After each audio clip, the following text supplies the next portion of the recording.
भगवान श्री कृष्ण के अनुसार जीवन का बेहतर प्रबंधन करना जरूरी है। जीवन के किसी भी क्षेत्र में बेहतर रणनीति आपके जीवन को सफल बना सकती है, और यदि कोई योजना या रणनीति नहीं है तो समझो जीवन एक अराजक भविष्य में चला जाएगा जिसके सफल होने की कोई गारंटी नहीं। भगवान श्री कृष्ण के पास पांडवों को बचाने का कोई मास्टर प्लान नहीं होता तो पांडवों की कोई औकात नहीं थी कि वे कौरवों से किसी भी मामले में जीत जाते। उनकी जीत के पीछे श्री कृष्ण की रणनीति का बहुत बड़ा योगदान रहा।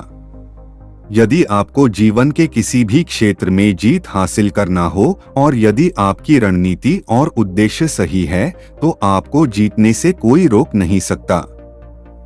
महाभारत में दुर्योधन उतना बुरा नहीं था जितना कि उसको बुरे मार्ग पर ले जाने के लिए मामा शकुनी दोषी थे।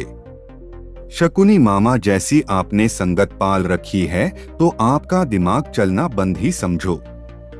जीवन में नकारात्मक लोगों की संगति में रहने से आपके मन और मस्तिष्क पर नकारात्मक विचारों का ही प्रभाव बलवान रहेगा। ऐसे में सकारात्मक या अच्छे भविष्य की कामना व्यर्थ है।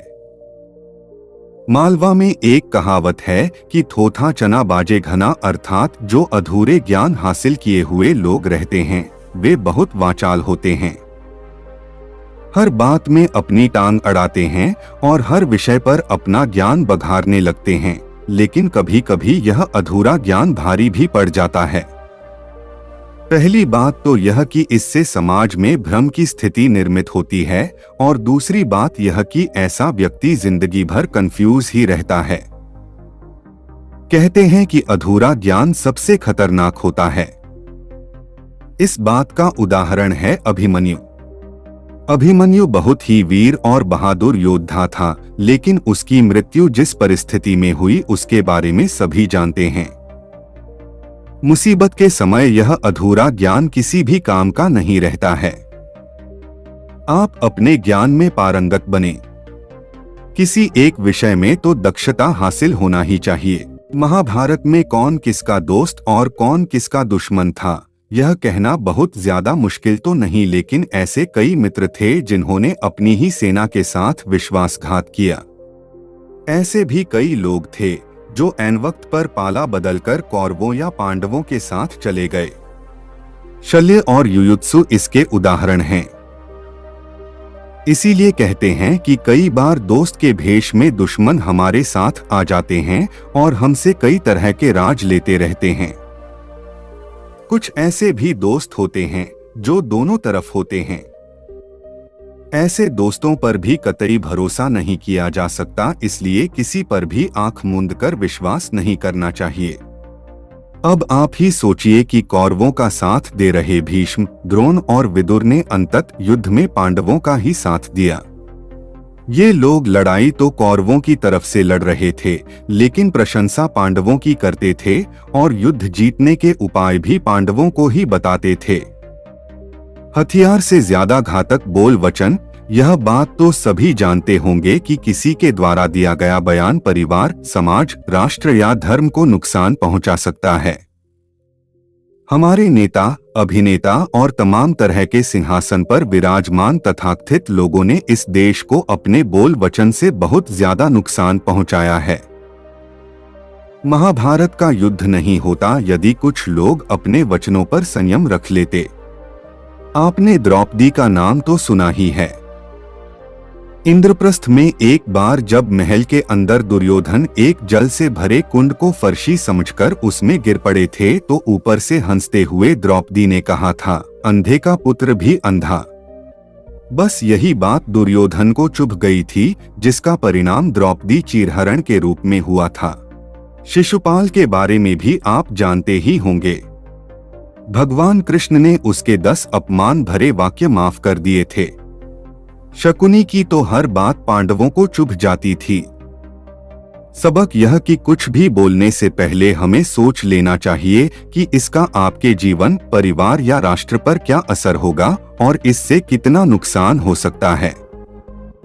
इसीलिए कभी किसी का अपमान मत करो। अपमान की आग बड़े बड़े साम्राज्य नष्ट कर देती है। कभी किसी मनुष्य के व्यवसाय या नौकरी को छोटा मत समझो, उसे छोटा मत कहो।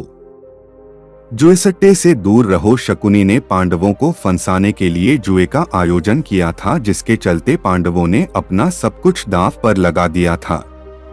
अंत में उन्होंने द्रौपदी को भी दांव पर लगा दिया था। यह बात सभी जानते हैं कि फिर क्या हुआ। अतः जुए, सट्टे, षड्यंत्र से हमेशा दूर रहो। ये चीजें मनुष्य का जीवन अंधकारमय बना देती हैं। किसी भी रूप में ये कार्य निंदनीय और वर्जित माने गए हैं। जुए या सट्टे के आजकल कई तरह के रूप प्रचलित हैं। पहले तो पांसे का जुआ होता था, लेकिन आजकल रमी, फ्लश आदि हैं। सदा सत्य के साथ रहो। कौरवों की सेना पांडवों की सेना से कहीं ज्यादा शक्तिशाली थी। एक से एक योद्धा और ज्ञानीजन कौरवों का साथ दे रहे थे। पांडवों की सेना में ऐसे वीर योद्धा नहीं थे।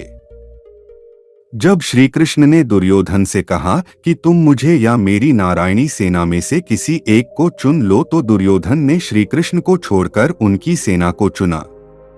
अंत पांडवों का साथ देने के लिए श्री कृष्ण अकेले रह गए। कहते हैं कि विजय उसकी नहीं होती जहां लोग ज्यादा हैं, ज्यादा धनवान हैं या बड़े पदाधिकारी हैं।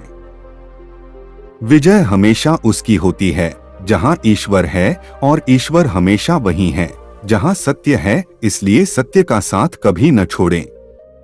अंततः सत्य की ही जीत होती है।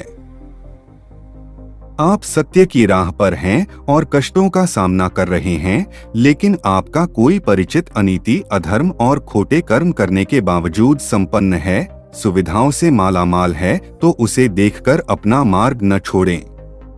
आपकी आंखें सिर्फ वर्तमान को देख सकती हैं, भविष्य को नहीं।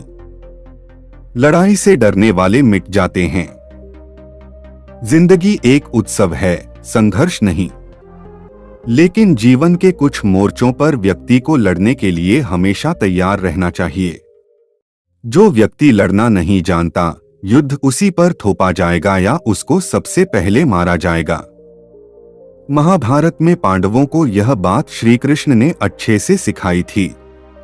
पांडव अपने बंधु बांधवों से लड़ना नहीं चाहते थे, लेकिन श्री कृष्ण ने समझाया कि जब किसी मसले का हल शांतिपूर्ण किसी भी तरीके से नहीं होता, तो फिर युद्ध ही एकमात्र विकल्प बच जाता है।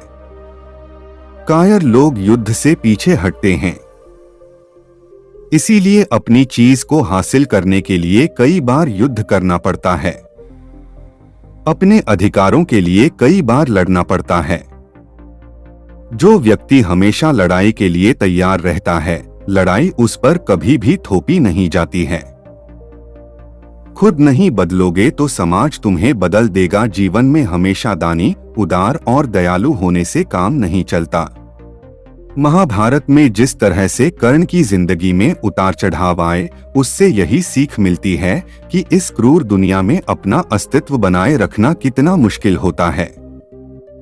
इसलिए समय के हिसाब से बदलना जरूरी होता है, लेकिन वह बदलाव ही उचित है जिसमें सभी का हित हो।